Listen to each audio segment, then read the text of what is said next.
Well Rooted is brought to you by Gerard and Associates CPAs. With locations throughout Los Angeles, Gerard and Associates has been guiding entrepreneurs and creatives towards realizing their dreams for over 20 years. Discover how they can support your vision at gerardcpa.com. Hey, it's Haneen, and I'm back with another episode of Well Rooted. Today, I am joined by two-time award-winning storyteller, author, publicist, writer, editor, producer, Jenan Matari. This is an inspiring and informative interview that you do not want to miss. So please welcome Jenan Matari onto Well Rooted.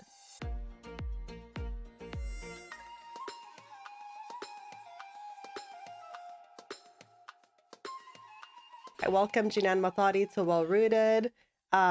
This is going to be a great episode. I mean, you are a two-time award-winning master storyteller, creator, publicist, editor, and now a published author. Congratulations.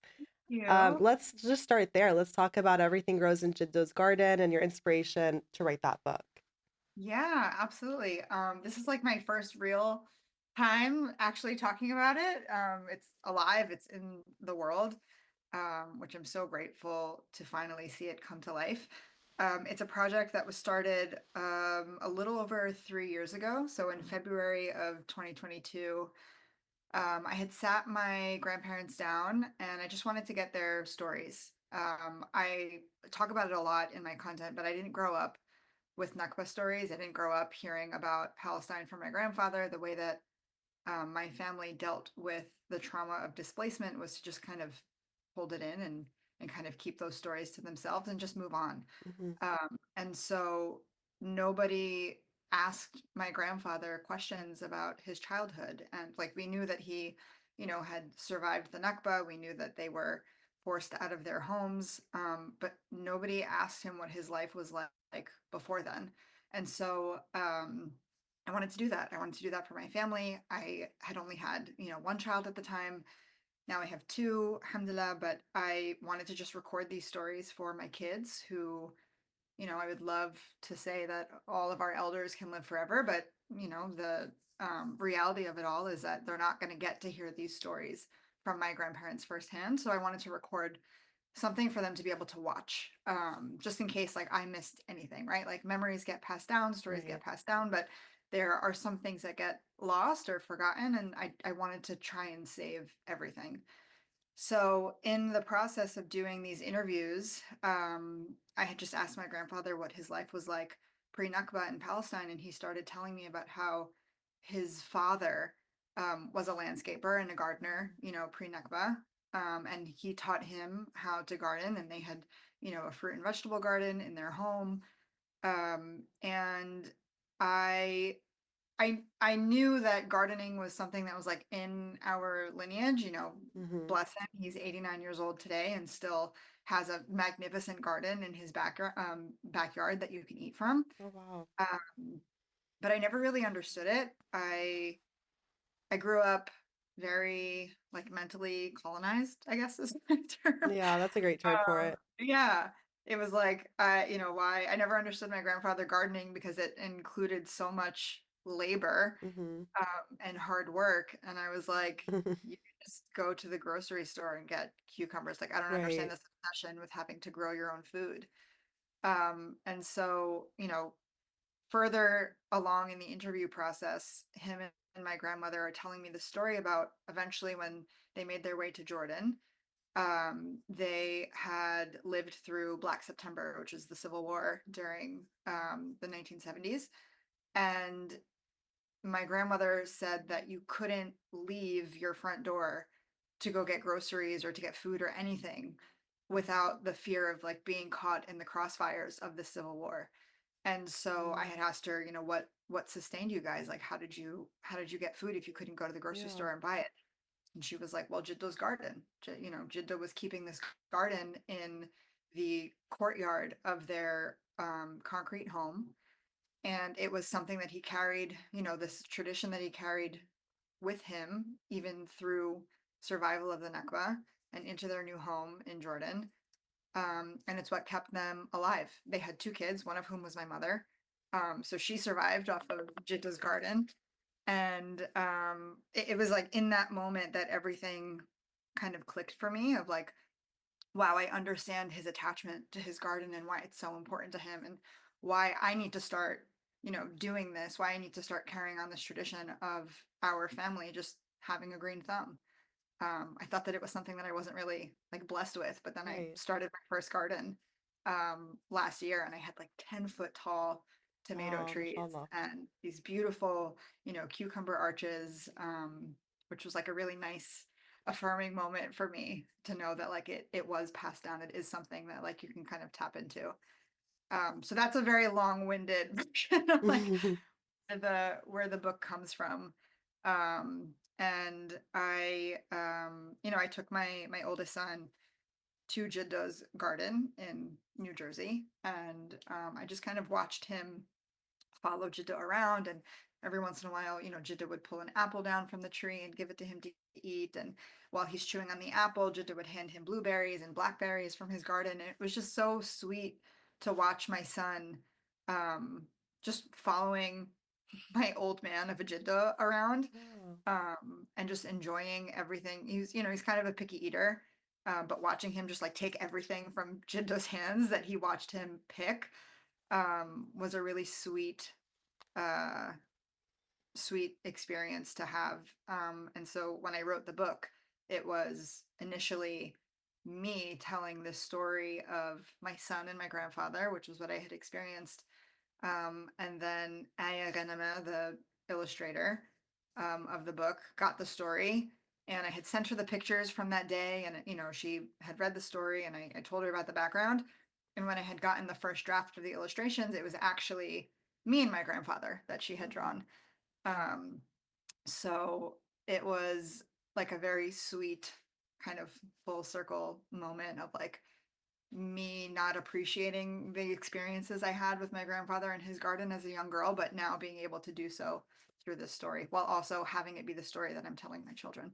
Yeah, no, that's so beautiful. And I relate to, where your mindset was originally, because I feel like we don't get why our grandparents and aunties and uncles are like stopping on the side of the road to pick, fruit off trees, right? Like they're just always so connected to nature and to the land in some way.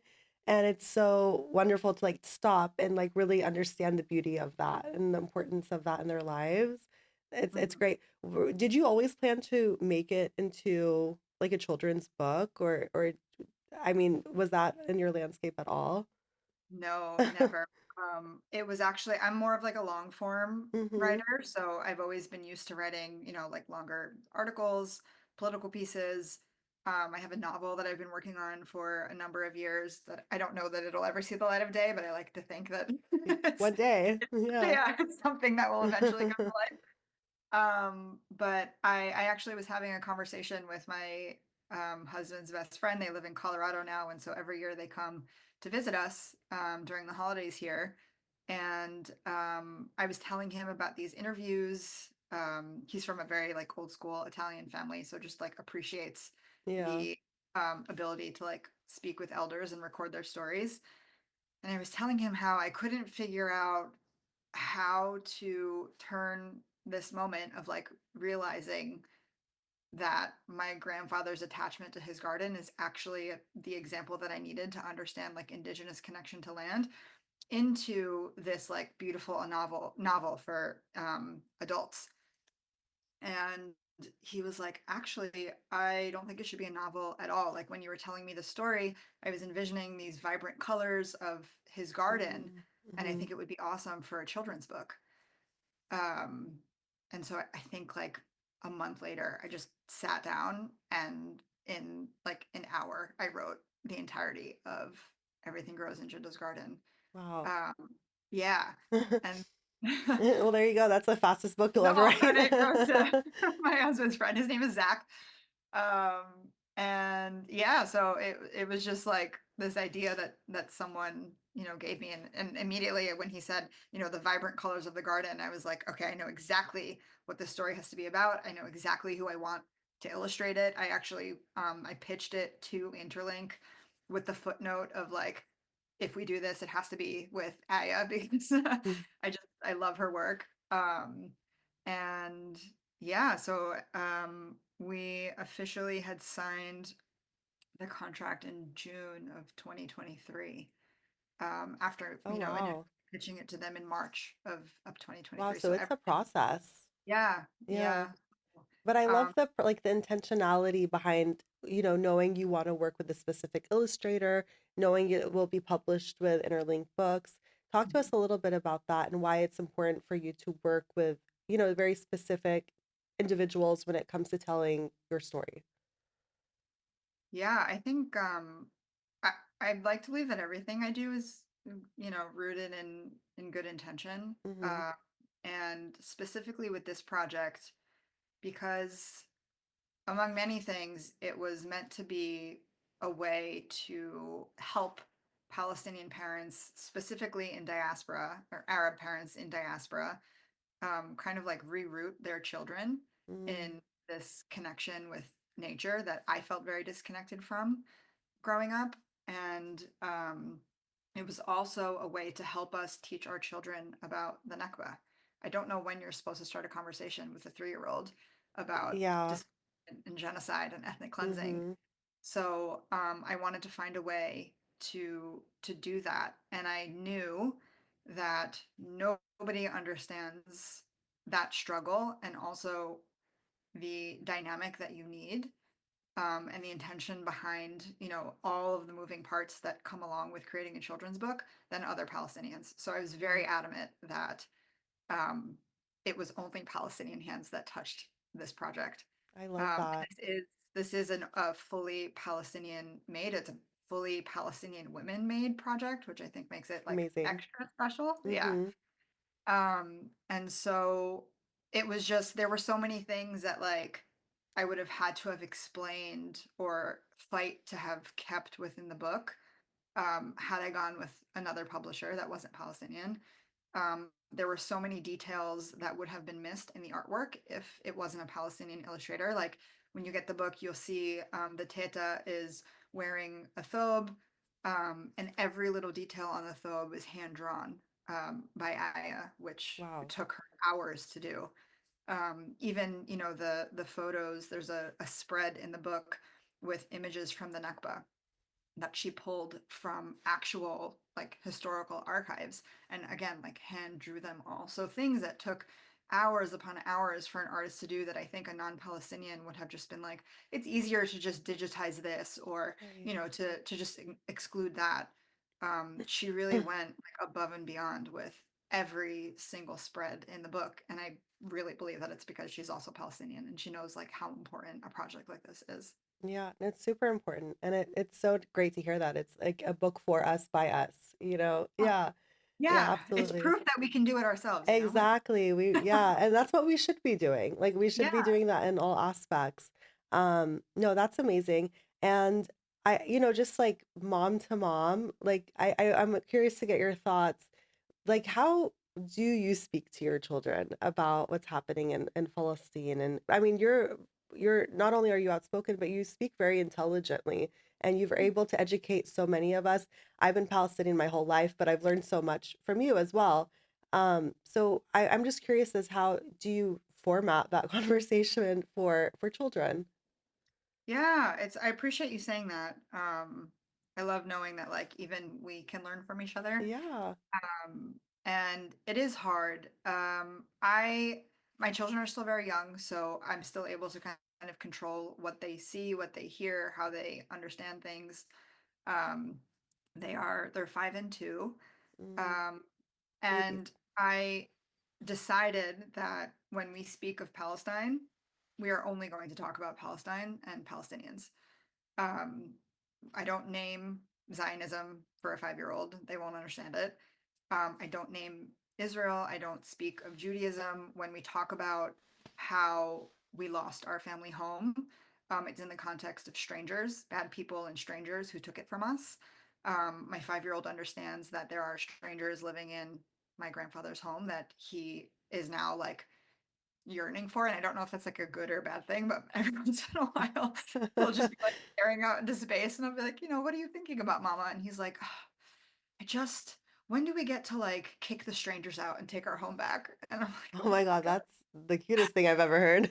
Yeah, no, it's sweet. And at the same time, I want them to be attached to their life here, right? Right. Like it's a very fine line of like making sure that they're not disconnected from the world that they're actually living in and the world that we're hoping to live in one day. Um, and so, yeah, when it comes to speaking of like Palestinian identity, it's a lot of taking care of nature and everything within it. That includes, the trees, the ground, the animals, the people. Hmm. He understands that Palestinians, as indigenous people, are, given this role of like protecting um, the earth and protecting nature and protecting the animals and like coexisting with the bee. He's terrified of insects, but like um, very like sentimental when it comes to um, things dying. I guess like he Right. understands like the concept of life and mortality. And a good example is like we were planting in the garden one day and we found a dead bumblebee that had just like you know lived out its life. Right. And it was a bumblebee that used to, we would watch it kind of like fall asleep in the cucumber flowers. Oh, you guys had a relationship with this bumblebee. Yeah, yeah, yeah. We had a Yeah, relationship, yeah. and then the bee died. Oh, And so he like wanted to bury the bee because death is also very much a part of my children's lives much earlier than it was in mine because my father-in-law passed away before mm, I ever got to meet him. And so it's just it's a part of their life. Like we go visit Jiddo at the cemetery. We talk about Jiddo um, in the context of angels, and so they understand it much earlier than I ever did as a kid, and they don't seem to be afraid of it. And I'm hoping it kind of like stays that way. right. Um, but so he understood that when something dies, you have to put it back into the ground. And so he asked to hold like a funeral for this bumblebee, and we buried the bumblebee where we planted the basil. And he like thanked the bumblebee for going back into the ground. And then when we got this Wow. beautiful like basil bush out of it, he talks about the bee being a part of the basil bush. And so um, things that I never like specifically taught him, but he just kind of caught onto because I'm encouraging him to tap into like that indigenous brain of just like understanding connection with everything that is living on this planet. And that's how I teach them what it means to be Palestinian. Like they understand that, the concept of a boycott, we don't buy certain things anymore because it hurts Palestine. I don't have to go into too much detail. All you have to tell a child is that, something that you're buying is, hurting other kids somewhere in the world and they don't want anything to do with it anymore. So it's actually very easy to get kids to like understand empathy and care for other people other than themselves. Yeah, and I think like everything you said really comes down to empathy, empathy for nature, empathy for all living creatures. And yeah, if you just understand that, then this everything else will make sense. Yes. Yeah. Yeah. No, I love that.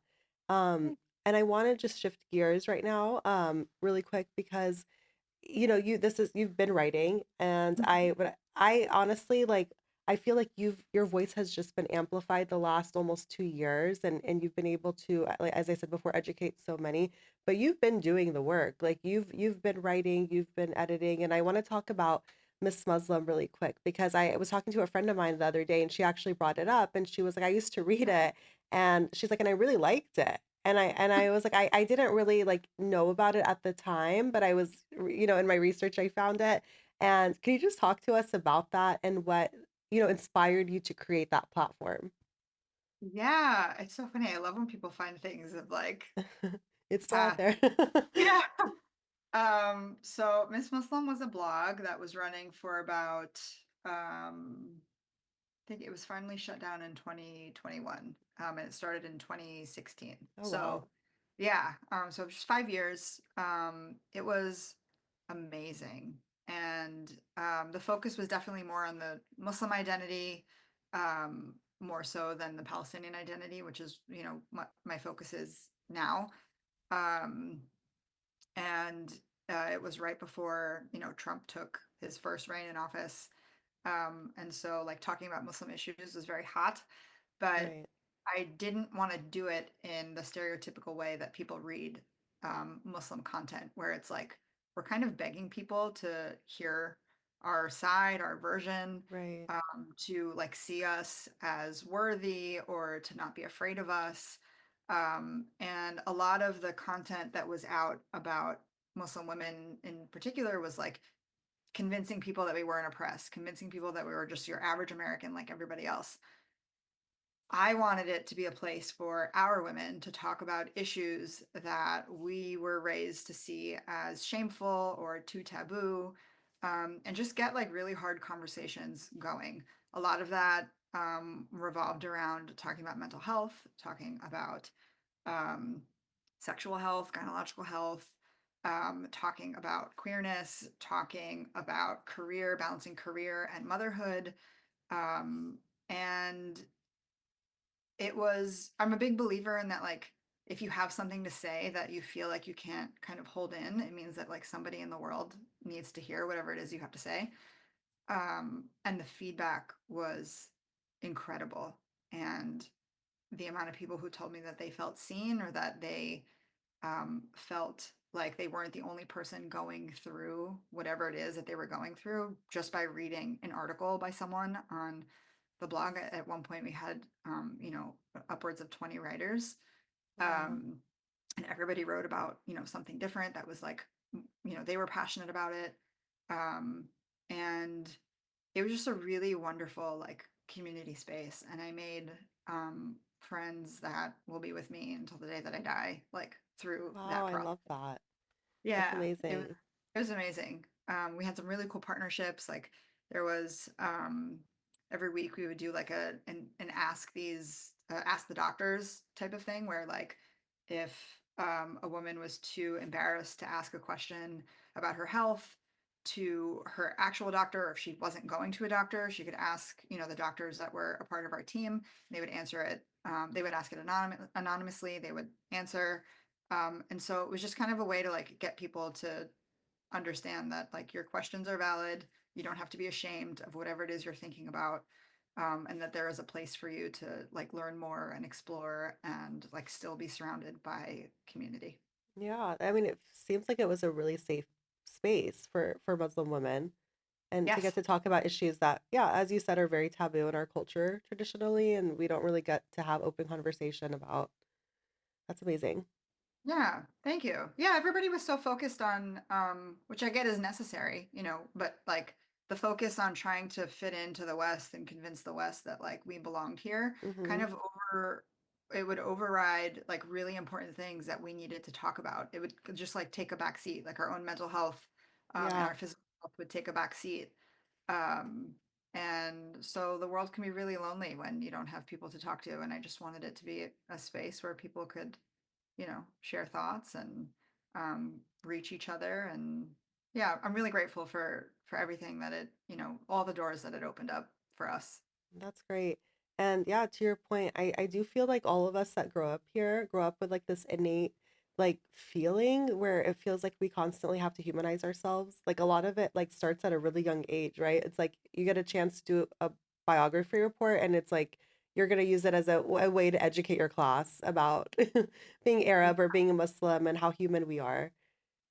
It's like Yeah, we seek those platforms and we have to create it for ourselves, but a lot of times we're like in this fight or flight mode and we don't really take the time to really lean into what we need as well as a community. So I appreciate yeah, that. Yeah. thank you. I mean, when do you like what, because you mentioned earlier like you grew up with like this colonized mindset, which I think a lot of us relate to here in the States. When did you first like begin to shed that and really lean into your identity in a way that allowed you to create Miss Muslim and create all the work that you do today? It's funny. Somebody the other day had asked me when I realized I wasn't white, because I grew up like thinking that I was a white girl. Yeah. Like, I, Same. yeah, I mean, I look white. I sound white, whatever that means. Yeah. Um, and I was taught to kind of like take advantage of that for safety purposes, like just kind of fly under the radar for as long as you can, Hmm. because life is easier that way, and it absolutely was. But it had no meaning. It had like no substance. And so they asked me, like when did you realize that you weren't this white girl from New Jersey that you Mhm. thought you were your whole life? And I think I was about 24 years old, and I was writing for another blog prior to creating Miss Muslim, and there was a group chat of the editors, and I was sending, everybody was like sending emojis to confirm that we had like received a message, and I sent a thumbs up emoji in like the whitest skin option, and everybody in the chat started like making fun of me, and they're like, "This girl like literally thinks she's white." And I was like, Oh. "What are you talking about? What do you mean I think I'm white?"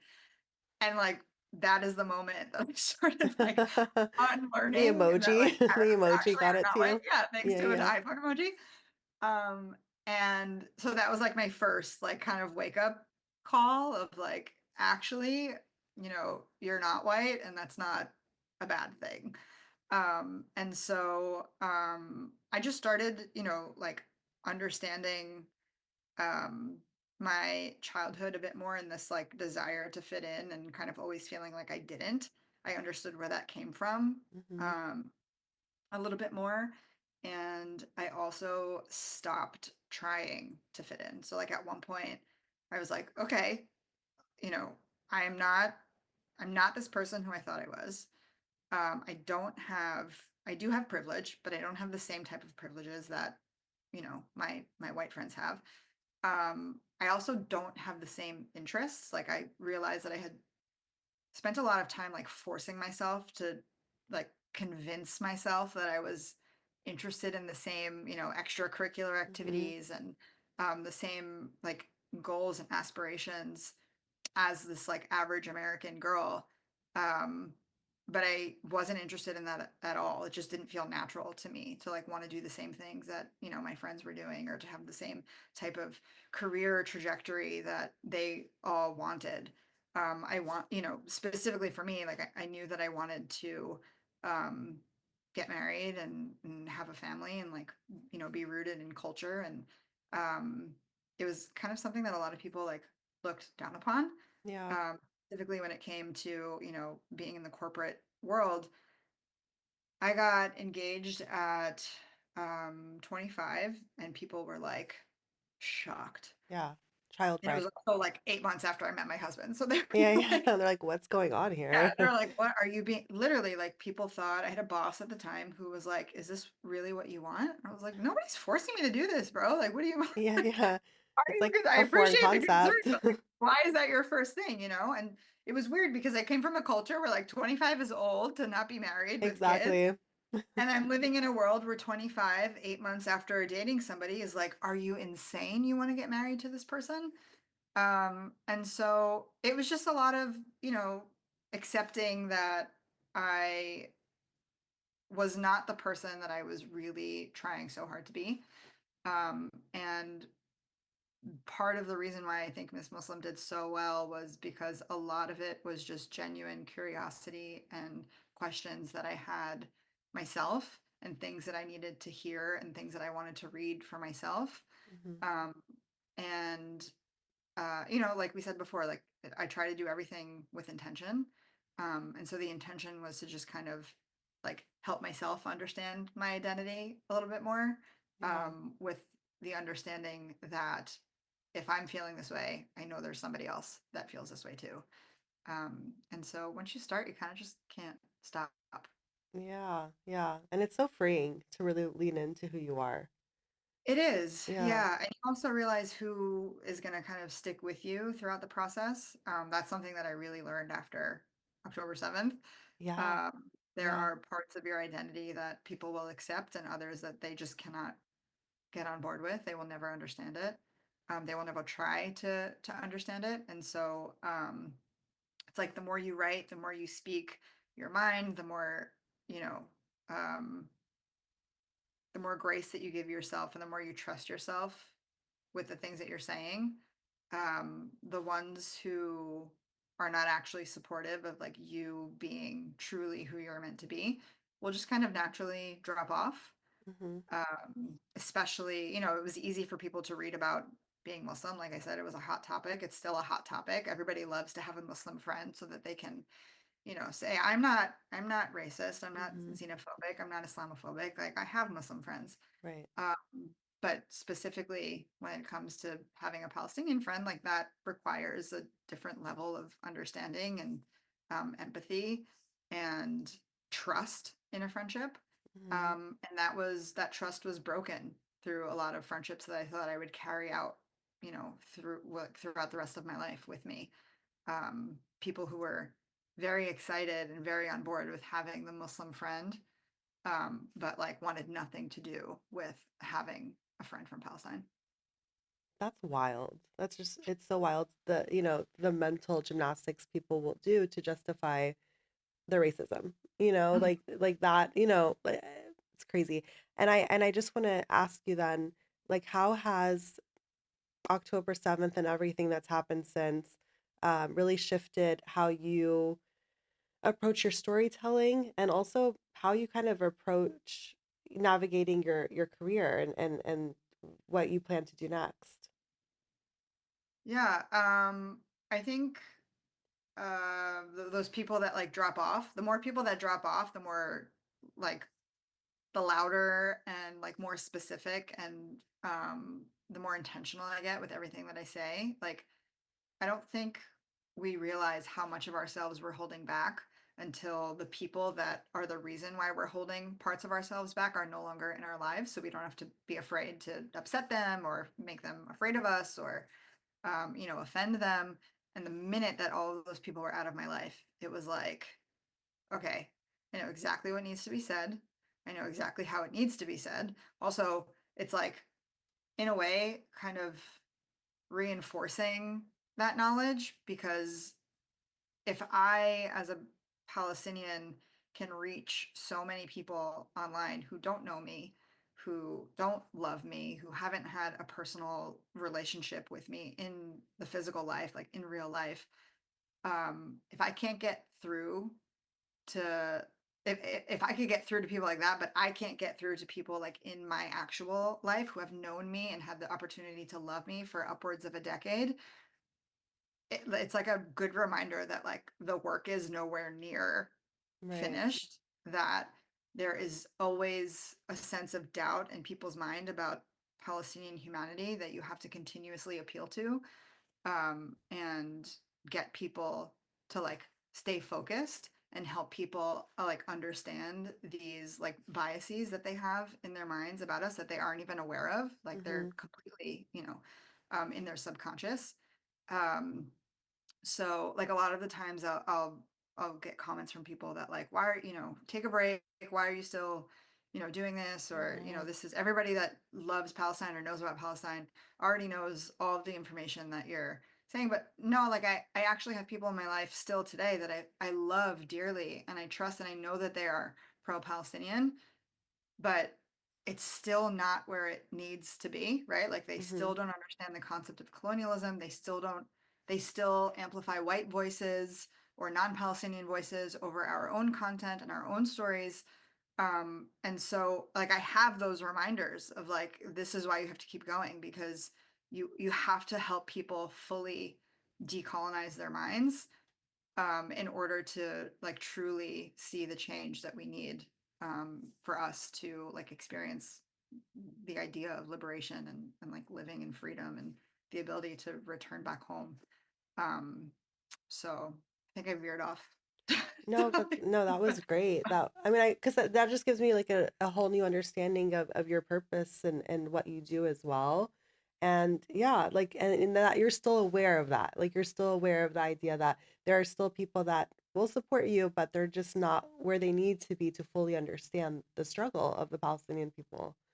And Yeah, I mean, yeah, I walk outside my house every single day, and I have neighbors who are afraid of us. yeah, So it's a literal reminder every single no, day. You yeah, no, know. absolutely. Yeah. Talk to us a little bit about your roots and your family background. Yeah. So my family is Palestinian. My mother's family is in the Old City in Jerusalem. My maternal family, and my grandfather, my maternal grandfather, who is the inspiration for the children's book. It was from a village called Ein Gadam, which was Mm. taken from us in 1948. Um, and my father's family, my grandfather is from a small village called Beit Anan in the West Bank, and all my family is, still there. Wow. Um, yeah, Yeah, and mashallah, that's great. my grandmother's family, she's part Lebanese and part Brazilian. So Ooh. my dad was actually born in Brazil, lived there for the first 6 years of his life. His first language is Portuguese. Wow. Um, so I have a Siti, but she's more of like a Latina grandma. Yeah, yeah. Has all the stereotypical characteristics and mannerisms of having a Latina grandma, which is awesome. But yeah, so um, my mom was born in Jordan. My parents are immigrants, but very came here very, very young. Um, they met on the beach in New Jersey, so very classic New Oh, they Jersey love so they story. immigrated here before they found each other. Yeah. Oh, amazing. Yeah. Yeah. So Yeah. they grew up here. So I'm like technically by like legal standards, I am like first generation born and in the United States as a first generation born American Hmm. for both of my parents. But I'm technically second generation raised, Yeah. which is why I think that explains the type of upbringing that I Yeah. had, the like loss of culture a little bit throughout the Hmm. years, even though my mother did like an incredible job teaching us about who we are. She would come into our classrooms every year and like teach our friends, and teach them about our culture and our religion. Um, but there's still like a little bit of loss that happened um, between her being raised here and us being raised here, that I'm learning how to reconnect with and like fill in those blanks for my kids as we raise them here. Yeah. Yeah. I definitely relate to that feeling as well, especially now more than ever. I'm like, I'm not doing enough. Like, I need to make sure they have a really solid Palestinian identity. Yeah. Yeah. When do Do you your kids do they speak Arabic? So no, and it really that comes down, I think, to fault of my husband and I. Like we're just not speaking it at home enough. They Yeah. go to an Islamic school, which which is great to help them learn and to read and write in Arabic, but they don't converse in Arabic there. It's still a school in America. Yeah. So it really comes down to us. Do you guys try to speak Arabic at home? We try, but I'm not fluent. So like I have the language loss that a lot of these kids are going to have, Yeah. um, because my parents always spoke English to us in the house. Like their parents speak Arabic to them. My dad and my grandma, like they speak Portuguese. Hmm. But my grandfather and my dad spoke Arabic. Um, and it just kind of like fizzled out. And I will say that like for all of the parts of me that I'm so proud to have like reconnected with, that like make me this like strong Palestinian woman, um, the language loss is something that like is kind of soul crushing because I always wonder if it's a part of me that like I will ever actually reconnect with, right? Like I can sit and I can make you a motif, via Tetris, and do it for hours. I can learn to cook any dish of Palestinian cuisine. I can walk around in a thobe, but like I can dance. I can do the depka. I can dance at weddings. But like there's so much of our culture that's tied to language, and specifically as a writer and somebody who like enjoys to read, I almost like every time I create a piece of content or if I read something that's been translated from Arabic into English, like I know that there's so much sentiment and feeling that is not being translated because Arabic is such a superior language to English, and it involves so much more emotion that you just don't get from the English language. It simply just doesn't exist. Right. um, so there's so many aspects of my life and my career and what I'm doing that remind me that like I don't have this piece of our identity that I'm trying so hard to Yeah, but like. it's not too late. Like I truly believe like that is something you will, and it ebbs and flows. Like I grew up in like a mixed race household. My stepdad is white. Like I grew up in Texas, Okay. white, redneck, Texas, high school football coach, like the whole nine yards. And my Wow. mom, yeah, and my mom would speak Arabic to me and I would always answer her in English. And I think growing up, going to visit family in Kuwait helped, like, kind of immerse me in the language. But when you come back, you lose it because everything here is in English. But I Yeah. don't think it's too late. I always think I can speak great Arabic until I'm speaking with like a fluent Arabic speaker, and I'm like, wow, I'm not that confident in it after all. And then it's funny because I try to like say like what like if we're out in public, my boys are a little older, so they're like 11, 8, and 5. So I'm at the Okay. stage where like we'll be at the store and I'm like, halas, like, like I don't want to like say it in English and they're like, what does that mean? Like, what are you saying? And I'm like, you guys know what I'm saying. And I'm like, wow, I need to work with them more at home. But and your kids are so young. I feel like there's a way for them to maybe like really pick it up and maybe do like Arabic tutoring or something when they get a little older and they're able Yeah. to learn, Yeah. My more. oldest started Arabic and Islamic school on Oh, Sundays. perfect. So like wanted to just Yeah. immerse him into the community at least for Mm-hmm. now. And I have a tutor. Oh, that's She great. Yeah, she's in Haifa. Um, Amazing. and so I actually feel like this is the first time that I have broken through like the insecurity of speaking Arabic out loud. Mm-hmm. Because my husband is fluent. He was born and raised in Amman, so Okay, like yeah, my husband's an not immigrant as fluent, well. but So I'm yeah. like, this is kind of your fault. Like you should be Yeah, speaking more at that's what home. I said. I was Yeah. like, this is a perk to marrying you, but apparently I have to It fill still this falls on blanket. me. Yeah. So, and I know, like, I even tell him, like, to try and speak English or to speak Arabic with me, but it's easier in English. Also, he's been here longer than he, lived in Right. Jordan. So, like, it's his main language now. Mm-hmm. Uh, but yeah, I feel like, um, I have finally gotten through, or I guess past that barrier of like being too embarrassed to try and Mm-hmm. even practice out loud.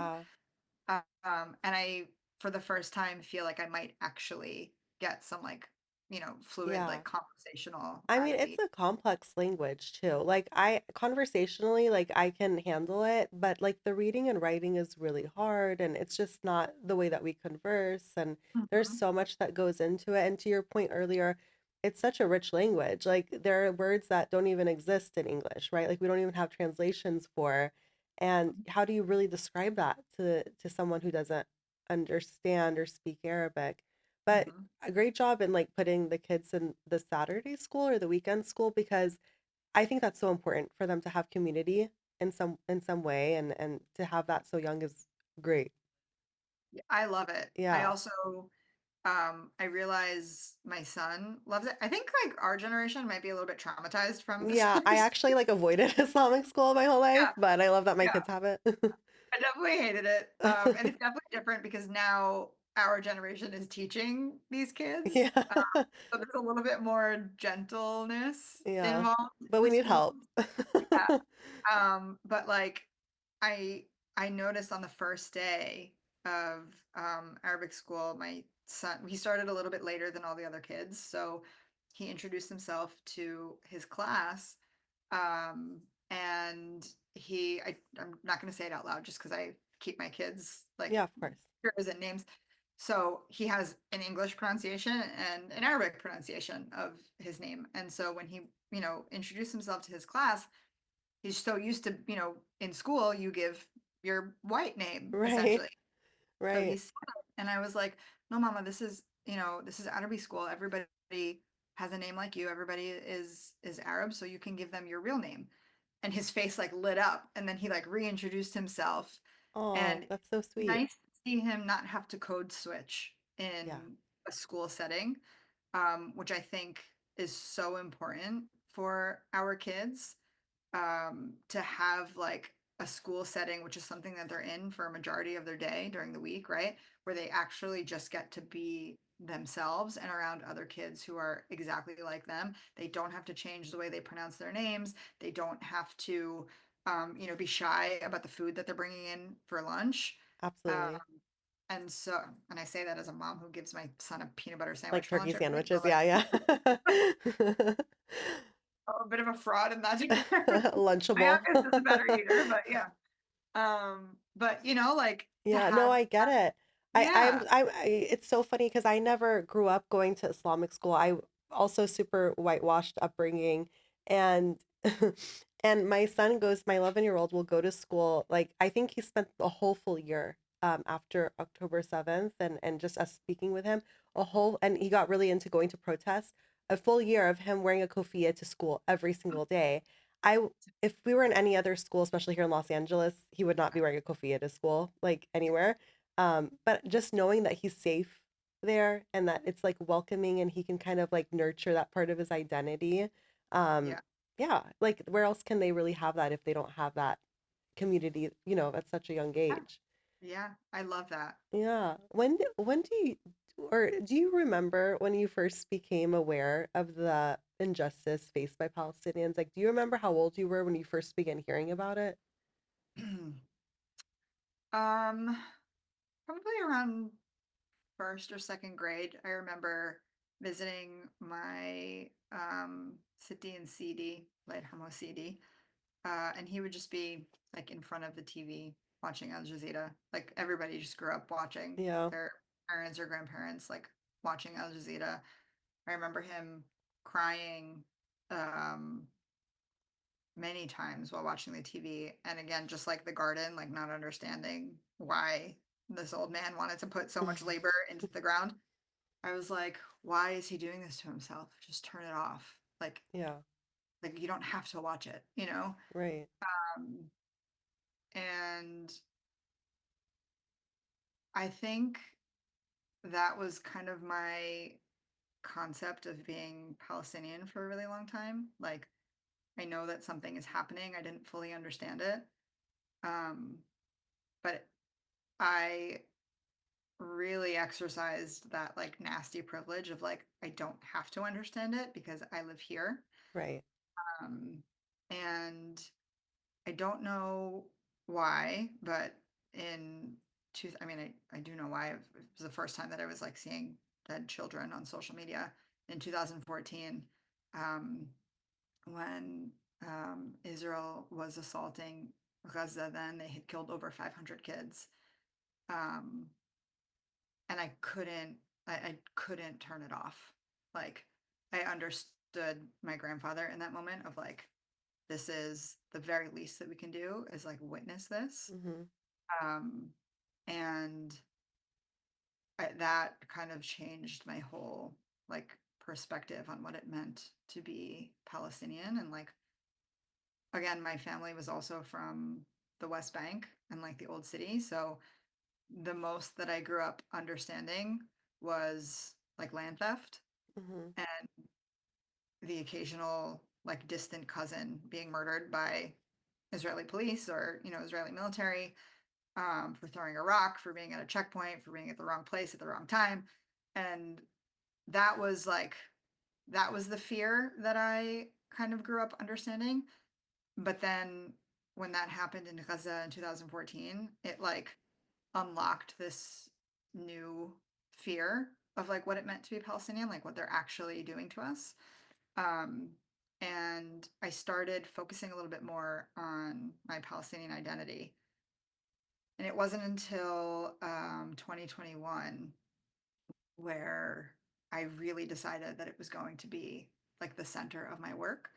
Um, I, I said I have had a career in corporate America. I had it for 12 years before I finally left.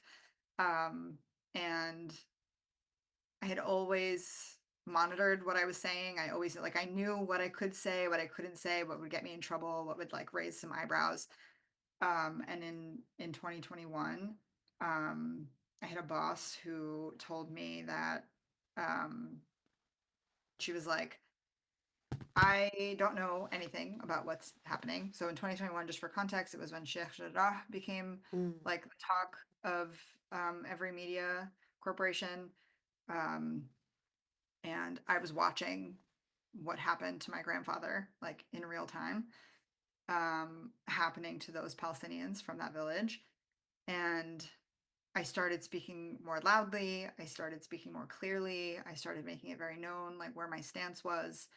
And I had a boss who told me, we were friends on social media, which I don't recommend for anyone to ever do. Don't be friends with your colleagues on social media. And she had told me, I'm neutral. I don't know anything that's going on. I don't understand it, but you need to temper your messaging when it comes to Palestine, and let me help you do that. I'll help you craft your message. And I was like, That doesn't you just sound very told me that you neutral. don't yeah, but also you just told me that you don't understand anything. So how Right. can you, as a white woman, tell me that you can craft a better message than I ever could as a Palestinian woman who has this trauma that I'm watching on Hmm. social media, like literally flowing through my veins. Like I'm watching it and it's like my grandfather's brain, like it was passed down in his blood, is just like all of his memories are like floating around in my head. So I got really frustrated. Yeah. And for all the things that I had adjusted in my life to be able to fit in with corporate America, I changed the type of mother that I thought I wanted to be. I changed the mothering style that I had. I gave up, family events to work overtime. I traveled a lot for work. I was like, this is the one thing that I think this is my line. Like this is my boundary. You don't Yeah. get to take Palestine away from me, and you don't get to tell me how to talk as a Palestinian. And this is coming from a company that, praised me. I had won awards for the company for my work in DEI. Hmm. Um, it was at the height of BLM, and I was the only non-white person on the team. So I Wow. was like the conscience for the team. Like Yeah. I would be the person that they would go to with questions. I would check You people's were the racism. person in the room that they needed in the room. Yeah. Yeah, and I was doing, I was doing campaigns for brands that we were working with that centered Ramadan. We were winning awards for that. But when it came time for me to simply do my own thing, it wasn't Hmm. connected to the company at all, but to Right. just do my own thing as a Palestinian and be able to tell our stories, I was asked to temper the messaging. And so that was it. I quit within like 2, 3 weeks of that issue coming up. And I decided to launch my own agency, which is still Which is alive and doing well. ZAYTOUN Publicity, correct? Yeah, yeah. So I Yeah. launched the Okay. Tell publicity. tell us a little bit about that. I'm really interested. Yeah, so it started off as a way to insert indigenous stories. Of course, there's a focus on Palestinian stories because I am Palestinian, but it was open to all indigenous founders and brands and creators and get them traditional PR hits um, in an industry that is entirely unequal. So if you don't know anything about the PR industry, it's a very expensive asset to have as a company, as a founder. Hmm. Um, the average publicity campaign starts at like $10,000 a month on retainer, which is an absurd number. You cannot afford it unless you are an already like established or supported brand. And by that, I mean, it's usually, you know, a white founder with generational wealth that they can, use on something like a PR campaign that doesn't always, you know, present results for a brand, or you are somebody who can raise a lot of money in Hmm. investment for things like marketing and public relations. And again, the people who are raising millions of dollars for companies, for startups, are typically white men. It's just facts. Like these are just statistics of like where Right. money goes in these industries. So I wanted to make it a little bit more equitable. I wanted to open up like affordable options for founders of brands with good stories because inherently at our core, specifically Palestinians and other indigenous communities, everything that we do always kind of has this like give back incentive. Either a percentage of sales is going towards helping, our people back home, Hmm. or helping with education or food distribution. um, and so I really believed that those stories, and I still believe it, those stories have a place in traditional media. Hmm. But if you don't have the money, you don't get the exposure. Right. So I wanted to be that option for brands who were looking for PR campaigns from somebody who had been in the industry for 12 years, um, and just be able to help share their stories. And it was really, really amazing. I worked with some incredible, incredible brands. Um, my first ever uh, client was Pally Roots. So I feel like that was a really Oh, that's great, amazing. yeah, Yeah, that was a really great starting point. there you go.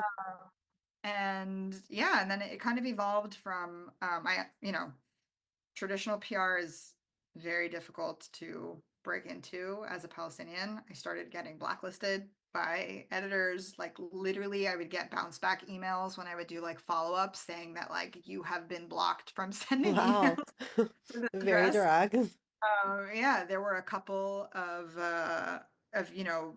really cool like TV hits that I had almost gotten for clients, and then they realized that they were Palestinian, and I was just ghosted by the producers, and I was told, "Oh, I hope they don't hate Israel. I have to go back to our, human resources department and our legal department and see if this is okay," as if it would be an issue with any other brand from any Right. other culture, right? Exactly. Shout out to the Nick Cannon show.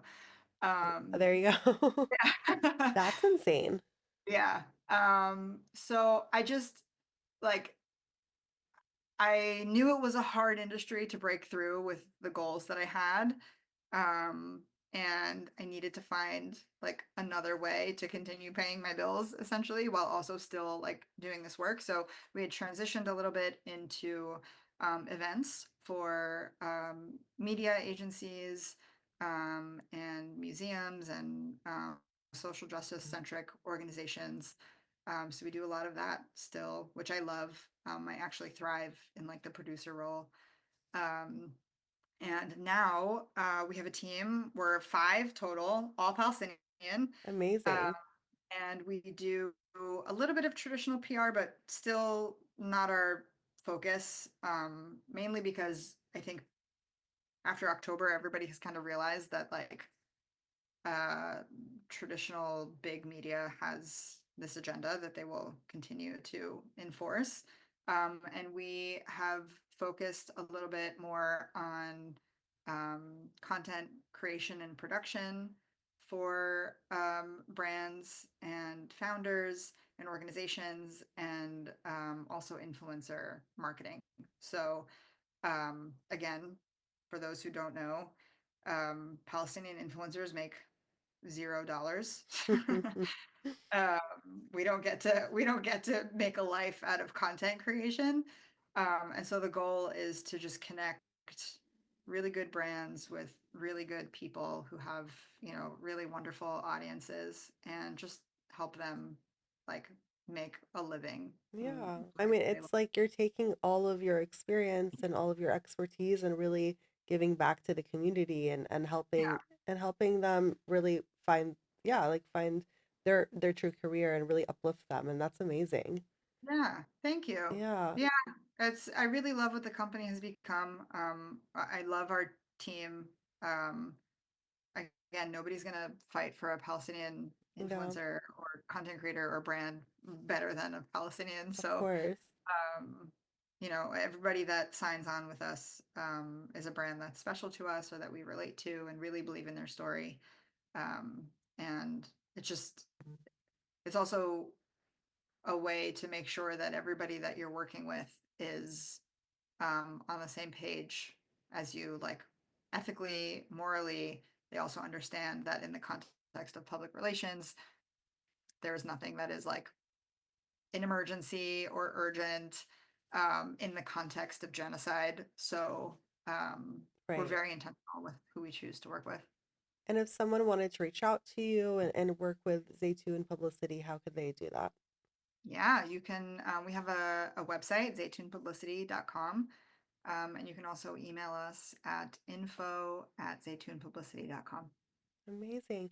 And just while we're on the topic of PR, because I think, as you sort of mentioned earlier, like we're more aware of the PR that goes on in our society and it's constant.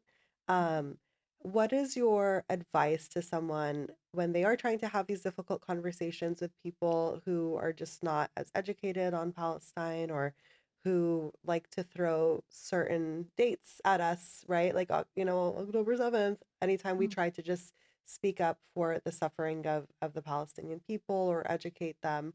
How can people combat that in conversation? And what is your advice to someone when they are faced with that sort of rebuttal? That's a good question. I think my first piece of advice is to make sure that you are talking to somebody who is worthy of what you have to say. I don't believe that everybody's mind can be changed. I don't believe that it's worth our energy to change everybody's mind. So if you are like in conversation with a staunch Zionist who just literally cannot get past that date or like feels the need to justify the murder of upwards of 300,000 people because of this date, they are not worth your energy. It's okay to move on. Um, if you're in conversation with somebody who you know has a genuinely good heart, has a kind soul, um, and that you can connect with on like a human perspective, and just like the overall notion that like everybody deserves to live in freedom and dignity, um, then I would just present them very gently and gracefully with a starting point. So if they think that the starting point is October 7th, bring them back to 1948. Our history starts well before then, including our history with, fighting Mhm. Zionism. Yeah. But bring them to the starting point that Palestinians want you to start from. And right now, that starting point is 1948. Get them to understand that specifically Palestinians in the United States are not always here by choice. Um, a good talking point for me, or like a starting point for me, was like getting people to understand in 2021 that like what you were watching happening in Sheikh Jarrah is what happened to my grandfather in 1948, and that is why I am now a Palestinian American and not just a Palestinian in Palestine. Right. And so it's finding common ground, which again should be everybody deserves the chance to live and to Mhm. live safely and freely and in dignity. And just kind of seeing where the conversation goes, and also like arming yourself with the knowledge that you need, right? Like you need to be able to kind of go into these conversations blindly, trusting yourself that you will have the correct answer, or like set of facts that you need to counter whatever Zionist talking point that they might be throwing at you unintentionally. Again, we don't talk to staunch Zionists, but if Right. somebody there are people that like don't actually know that they're being programmed by the Israeli government or the American government. And so it's just kind of understanding how to like bring them back into themselves. I think a lot of like American and Israeli PR requires people to like disconnect from themselves, disconnect from your mind, stop believing your eyes, and stop believing what you see. Which is Uh, insane behavior. yes, it is Like it's absolutely so insane. insane. Like I Yeah. don't how do you believe everything else on your phone and choose not to believe that? Yeah, yeah, it's weird. I mean, like programming is a really difficult thing, and not to Mhm. like plug, a project that I'm working on, but like, um, No, please mm, plug your projects that you're working on. Alana Hadid and I are working on a book, through Penguin Random House, which is incredible. Wow, amazing. Congrats. Thank you for a really incredible series called Race to the Truth. And it is essentially a series of ongoing books for middle school aged kids, really their parents, because all of us have been programmed by the American school system. True. But it's for middle school aged kids to learn the truth about American history. And so, it starts off with a book about colonization and the Wampanoag people, just talking about the truth about the first Thanksgiving. And there's one on chattel slavery and speaking to, the Black community and exclusion and the Chinese American story, borderlands and the Mexican American story. This It's is basically incredible. how, Yeah. yeah, how all of these identities came to the United States, the truth about how we all got here. And it's from the perspective of somebody in that community where they're also talking about heroes from within that community that like liberated themselves, right? Because like Right. thought that like one day Abraham Lincoln just woke up and was like, I'm gonna abolish slavery. That Yeah, didn't happen. yeah. Yeah. And so believe it or not, they greenlit a book for Palestinian Americans. Incredible. Yeah, one of the series owners, Syra Rao, who's really incredible.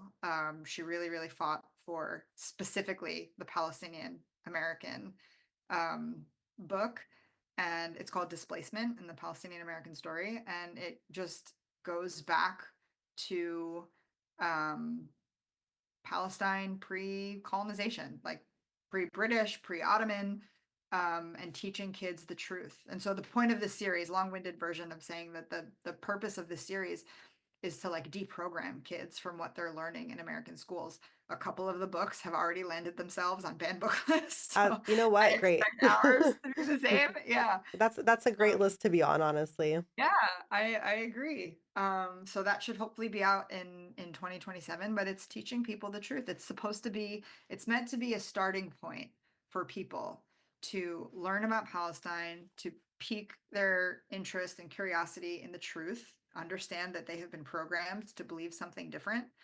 And it's like a stepping stone for like the 100 Years War on Palestine and like the Palestine Laboratory and these like really intense, heavy books that are filled with so much knowledge. This is hopefully like the first thing that you should be able to hand somebody when they I say, love "Tell me that. everything And about Palestine." I taught middle school social studies and language arts, and the way that we have to teach an entire unit every year on the Holocaust is great, but this could Mhm. be a really great accompanying book to also translate that into other real life scenarios and tell, other people's stories that relate to genocide and relate to Holocaust on a more recent level, right? And to really Yes. help them understand that Yeah. pattern. Yes. Absolutely. Yeah. Yeah, no, I love that, and maybe I'll get to have you and Alana in person here, and we can discuss the book when it finally comes That would out. be amazing. That would be Yes. amazing. That'll light Um, the fire that I need to finish it. oh yeah, please finish it. We need this. Our kids need this. No, I love that, and I'm so glad that you're able to bring your storytelling to that level. I mean, that's amazing, and I can only imagine what you will accomplish next. And I always ask everyone the same question at the end, like if I were to interview you again in 5 years, and I were to ask you, Jenan, what are you working on? What would you be up to in 5 years, do you think? I hope it's a film. Um, I hope that I hope that it's turning Everything Grows in Jiddo's Garden into um, a beautiful, like animated short or animated series for our kids. I hope that I'm at least two or three more books into the series that I'm envisioning in my head. Um, into like down the line. Um, so I hope I just keep writing. Like I want to make it a thing. I want to take all of this education that we've given people on the internet, which seems like it's going to implode at any moment, and turn it into real physical things that, can survive whatever happens next in this point in history. I think books are so, so important. And um, Do like you have any that you recommend, like to someone listening to this podcast and they just want to learn more? What do you recommend that they start with? oh my God, that's such a, hold on. I have my whole bookshelf. You can't see it. No, it's blurred out. I mean, there's, and if you're looking for um like narration type books like romance or like fiction but like based on historical novels, Salt Houses is amazing. Mornings in Janine. If you need like textbook type stuff, like real just hardcore education, the books that I mentioned before, 100 Years War on Palestine and Palestine Laboratory are great places Mm. to start. I would just suggest like always looking for Palestinian authors to read from. Even when we write fiction, there's still so much of our history that is included in these Yeah. books that you learn. Um, and yeah, oh my God, off the top of my head, I could Yeah, have a those are whole great list for you. recommendations. And Yeah. I'm gonna look into those as well. And so Everything Grows in Jiddo's Garden comes out in August. Yes, Yes? August Yeah. 12th. It's I've a already ship date. pre-ordered three, so I'm gonna put a link in the Oh, show notes for pre-order as well. okay. Very excited about that. Congratulations. This Yeah. has been a pleasure. Thank you so much for taking the time to speak with me today and to be on Well Rooted. I'm so excited for you, and I'm so excited to see what else you create for us. Thank you. It was an honor to chat with you, and Oh, thank you. I appreciate you just wanting to meet, like wanting me to be on here. So I Yeah, love you chatting with people. okay, so I'm gonna be completely just honest for a minute. So Okay. like when I first came up with Well Rooted, I had like I made a list of people that I wanted. And you were one of the top three. Like every time I made a list, I kind of manifested that. I was like, you were one of my top three. So I'm really glad I got to speak with Good. you. You're very What an inspiring. honor. Thank Yeah. you. And if I can help you get anybody else on that list, let me know. It's a small community. Thank So you. Yeah, anyone you recommend that okay, honestly I would love. That would mean a lot. Thank you. absolutely. Yeah. Thank you so much again. Thank you. Thank you for listening to another episode of Well Rooted. If you enjoyed today's episode and felt it brought you value, please subscribe, leave a comment, give us a like, and a review. This episode of Well Rooted has been brought to you by Jenan Associates CPAs. With locations across all of Los Angeles, Jenan Associates has been helping entrepreneurs and creatives make their dreams come true for over 2 decades. Go to JerardCPA.com to learn more. This is Haneen, and we are all well rooted.